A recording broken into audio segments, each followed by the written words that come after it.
आज हम बात करेंगे शासकीय सेवकों को मिलने वाले अवकाश में एक बहुत ही महत्वपूर्ण अवकाश है अध्ययन अवकाश, स्टडी अवकाश के विषय में। और देखेंगे कि स्टडी अवकाश के नियम क्या है, पात्रता क्या है और इसकी शर्तें क्या क्या है। इसके अतिरिक्त अवकाश के कितने प्रकार होते हैं और अवकाश के जो सामान्य नियम है इसे भी हम देखेंगे। सबसे पहले हम देखते हैं कि शासकीय सेवकों को जो अवकाश प्राप्त होते हैं इनके सामान्य नियम क्या है। यदि समान नियमों की बात करें तो इसमें जो सक्षम प्राधिकारी होता है वो कर्मचारियों का जो अवकाश है इसे स्वीकृत कर सकता है। साथ ही यदि आवश्यक ना हो तो अवकाश को अस्वीकार या समाप्त भी कर सकता है। साथ ही इसमें देखेंगे कि जो स्वीकृतकर्ता अधिकारी होता है वो एक प्रकार के अवकाश को दूसरे प्रकार के अवकाश में परिवर्तित भी कर सकता है। जैसे आगे हम देखेंगे कि अवकाश के कितने प्रकार होते हैं और कौन कौन से अवकाश होते हैं। इसके अतिरिक्त इसमें हम देखेंगे समान नियम में कि निष्कासित किए जाने पर जमा अवकाश स्वतः समाप्त हो जाता है। इसके अतिरिक्त त्याग पत्र देने पर जमा अवकाश स्वतः समाप्त हो जाएगा, किंतु यहाँ पर एक कंडीशन दी गई है, समाप्त नहीं होगा। अर्थात जो अवकाश है वो किस परिस्थिति में समाप्त नहीं होगा। इसमें कंडीशन दी गई है कि यदि पैतृक कार्यालय या राज्य शासन के अधीन अन्य पद के लिए उचित माध्यम से आवेदन किया था कर्मचारी ने, तब इनका अवकाश जो है वो समाप्त नहीं होगा। साथ ही इसमें बताया गया है कि यदि कोई कर्मचारी निलंबन से बहाल होता है तब पूर्व सेवा हेतु देय अवकाश की गणना की जाएगी। अर्थात निलंबन से पूर्व कर्मचारी को जो अवकाश प्राप्त हुआ है वो भी गणना में लिया जाएगा। साथ ही अवकाश के अन्य और भी सामान्य नियम इसमें दिए गए हैं। अब जो पीडीएफ आप देख रहे हैं इसे आप निर्वाचन आयोग की ऑफिशियल वेबसाइट से डाउनलोड कर सकते हैं। साथ ही इसकी डाउनलोड की लिंक आपको डिस्क्रिप्शन बॉक्स में भी मिल जाएगी। अब हम देखते हैं कि जो अवकाश होते हैं वो कितने प्रकार के होते हैं और कौन कौन से होते हैं। तो अवकाश के यदि प्रकार की हम बात करें तो इसमें पहला प्रकार होता है आकस्मिक अवकाश, जो कि बहुत ही प्रचलित अवकाश है, कैजुअल लीव। और जो कैजुअल लीव है, जो आकस्मिक अवकाश है, वो कर्मचारी को एक वर्ष में कुल 13 प्राप्त होता है। वहीं महिला कर्मचारियों की यदि हम बात करें तो इन्हें एक दिन का विशेष अवकाश प्राप्त होता है और वो है हरितालिका तीज हेतु। इसमें दूसरा अवकाश है ऐच्छिक अवकाश, ऑप्शनल लीव। और जो ऑप्शनल लीव है वो राज्य शासन द्वारा घोषित दिवसों में से एक वर्ष में अधिकतम 3 ऐच्छिक अवकाश दिए जाते हैं। इसके अतिरिक्त इसमें है अर्जित अवकाश, अर्न लीव।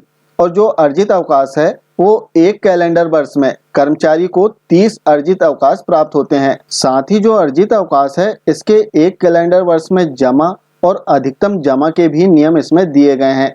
इसके अतिरिक्त हम देखेंगे कि इसमें अन्य और भी अवकाश दिए गए हैं। जैसे हम बात करें तो इसमें जो अगला अवकाश दिया गया है अर्धवेतन अवकाश, इसके अतिरिक्त लघुकृत अवकाश, साथ ही हम देखेंगे अदेय अवकाश, असाधारण अवकाश। तो उक्त जो अवकाश हैं एक सामान्य अवकाश की श्रेणी में आ गए हैं। अब हम देखते हैं विशेष प्रकार के अवकाश। विशेष प्रकार के यदि अवकाश की हम बात करें तो इसमें सबसे पहले आता है प्रसूति अवकाश। और इसकी पात्रता महिला शासकीय सेवक जिसके 2 से कम बच्चे जीवित हैं को प्रसूति पर 180 दिन एवं गर्भपात पर 45 दिन का अवकाश देय होता है। इसके अतिरिक्त हम बात करें तो प्रसूति अवकाश अवधि में वेतन अवकाश प्रस्थान से पूर्व प्राप्त वेतन के बराबर ही प्राप्त होगा। साथ ही विशेष प्रकार के अवकाश में पितृत्व अवकाश भी प्राप्त होता है, जो कि पुरुष शासकीय सेवकों को प्राप्त होता है। इसमें यदि हम बात करें तो पुरुष शासकीय सेवक को जिसके 2 से कम बच्चे जीवित हैं अधिकतम 15 दिन का अवकाश प्राप्त होता है। इसके अतिरिक्त प्रसव के 15 दिन पूर्व या प्रसव दिनांक से 6 माह तक पितृत्व अवकाश लिया जा सकता है। इसके अतिरिक्त विशेष प्रकार के अवकाश की यदि हम बात करें तो संतान पालन अवकाश, जो चाइल्ड केयर लीव है, वो भी विशेष प्रकार के अवकाश में आता है। अब चाइल्ड केयर लीव जो है यदि इसकी हम बात करें तो महिला शासकीय सेवक को पूरे सेवा काल में 730 दिवस का संतान पालन अवकाश प्राप्त होता है। साथ ही इसमें शर्त है कि एक कैलेंडर वर्ष में केवल 3 बार प्राप्त होगा। इसके अतिरिक्त 18 वर्ष से कम आयु की 2 ज्येष्ठ जीवित संतानों तक के लिए ही मान होगा। इसके अतिरिक्त हम बात करें तो अवकाश प्रस्थान से पूर्व प्राप्त वेतन के बराबर ही इन्हें अवकाश अवधि में वेतन प्राप्त होगा। इसके अतिरिक्त इस हेतु पृथक अवकाश लेखा संधारित होगा। इसके अतिरिक्त विशेष प्रकार के अवकाश की यदि हम बात करें तो एक बहुत ही महत्वपूर्ण अवकाश है जिसके विषय में सामान्य रूप से जानकारी नहीं रहती, और वो है दत्तक ग्रहण अवकाश। अर्थात आपने यदि किसी बच्चे को गोद लिया है तब आप उक्त अवकाश को ले सकते हैं। और जो अवकाश है वो अधिकतम 67 डेज की अवधि के लिए लिया जा सकता है। साथ ही यदि इसकी पात्रता की हम बात करें तो महिला शासकीय सेवक जिसकी प्राकृतिक रूप से जन्मी केवल एक जीवित संतान हो, केवल वही महिला शासकीय सेवक इस अवकाश को ले सकती हैं। साथ ही इसमें अन्य शर्तें भी दी गई है, जैसे इसमें पहली शर्त है दत्तक लिए गए बच्चे की आयु 1 वर्ष तक होने पर ही। दूसरी जो शर्त इसमें दी गई है अधिकतम 2 बच्चों के दत्तक ग्रहण करने तक। साथ ही इसमें वेतन के विषय में बताया गया है कि अवकाश प्रस्थान से पूर्व जो वेतन प्राप्त हो रहा था इसी के बराबर वेतन अवकाश अवधि में प्राप्त होगा। इसके अतिरिक्त विशेष प्रकार के अवकाश में विशेष नियोक्ता अवकाश भी आता है, जिसके नियम व शर्तें दिए गए हैं। साथ ही इसमें महत्वपूर्ण बिंदु है कि उक्त जो अवकाश है विशेष नियोक्ता अवकाश वो आकस्मिक रूप से लगी चोट के लिए भी यह अवकाश लिया जा सकता है।